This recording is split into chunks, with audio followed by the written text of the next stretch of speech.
c'est ma chronique. Parfois lyrique, de Véronique. Eh oui, aujourd'hui, je voulais commencer cette émission en évoquant l'audience publique à laquelle j'étais censée assister cet après-midi au Conseil de l'Ordre des médecins de Paris. Alors, je dis censée assister parce que malheureusement, mais en dépit du fait que l'audience était publique, il n'y avait pas assez de place pour nous recevoir tous parce que nous étions une quarantaine, mais il n'avait prévu que 6 sièges. Bon. Donc, il y a eu une sélection, hein, voilà. Et il s'agissait en fait de 2 médecins, le docteur Izard et le docteur Ferid Chelli. Donc ici, c'est le docteur Izard lorsqu'elle est sortie de son audience. Voilà. Donc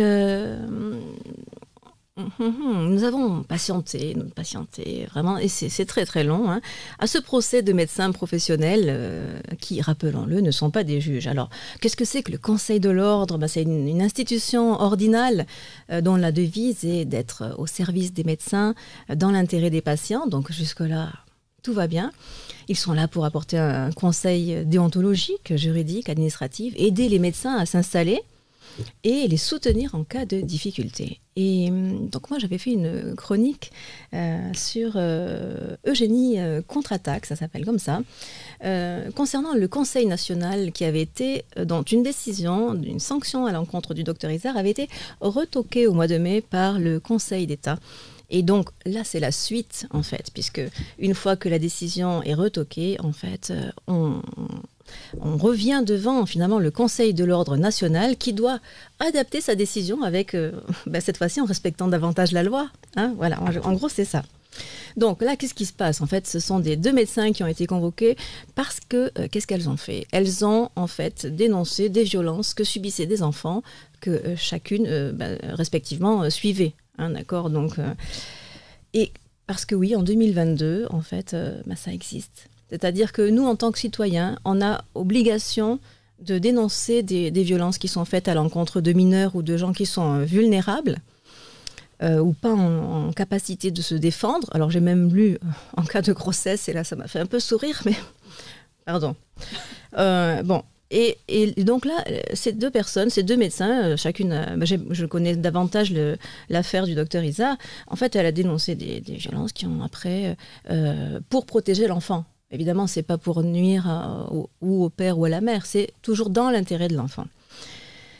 Et puis, le Conseil de l'Ordre, là, c'était Toulouse, donc voilà, Conseil de l'Ordre départemental, puis après régional, puis après national. Donc, c'est des années de lutte. Puis après, Conseil d'État. Et le Conseil d'État, ça met longtemps.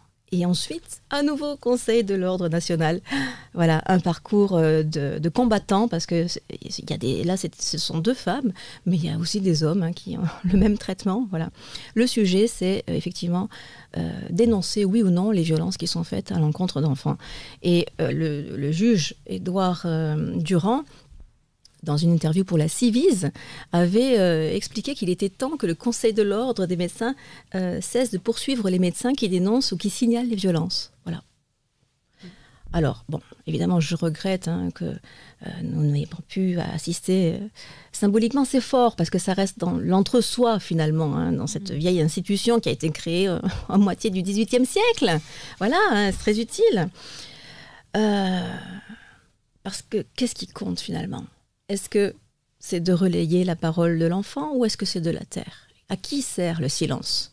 Voilà, c'est une vraie question et j'invite ces 2 médecins à intervenir quand elles veulent, voilà, jusqu'en juin 2023. Et là, donc, sur les photos, vous voyez le collectif qui est venu les soutenir, donc qui défend finalement l'enfant et défend la parole de l'enfant, attribue autant de crédit à la parole d'un enfant que à la parole d'un adulte. Voilà, tout simplement. Alors, je ne sais pas... Bon, la décision, on l'aura dans 1 mois, hein, voilà, grosso modo. C'est un vrai sujet. Oui. En France, c'est un vrai sujet. Là, le sujet des violences faites à l'encontre des enfants et qu'est-ce qui se passe. Avec ce côté paradoxal, on est, en tant que citoyen, obligé, hein, c'est du code pénal, j'ai noté les articles, on est obligé de dénoncer.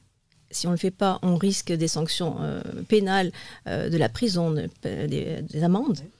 Et là, quand un professionnel, alors il y a une question de secret professionnel, mais le secret professionnel peut être levé, et il y a 3 lois qui ont permis ça, et dont la dernière date de 2015, donc je veux dire, c'est, voilà.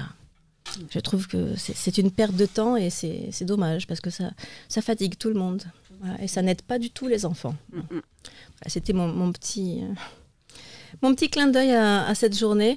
Est-ce que j'ai pu t'envoyer la vidéo, en fait? Oui.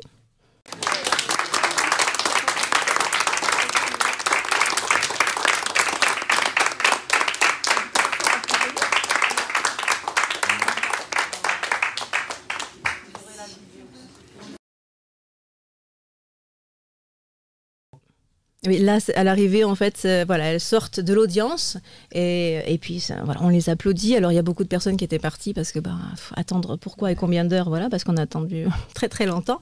Mais il faut que le Conseil de l'ordre sache qu'en fait, ces personnes-là ne sont pas seules. On est nombreux et nombreuses. Ce sont des milliers de personnes qui soutiennent les médecins, qui font juste leur travail. Voilà, c'est tout. Oui, mais c'est pas très médiatisé tout ça. De plus en plus. Et c'est pour ça qu'elles sont bien sûr les bienvenues ici pour en discuter et pour faire avancer la cause des enfants. En fait, je veux dire, ouais, c'est bouche bée. La chronique, parfois lyrique, de Véronique.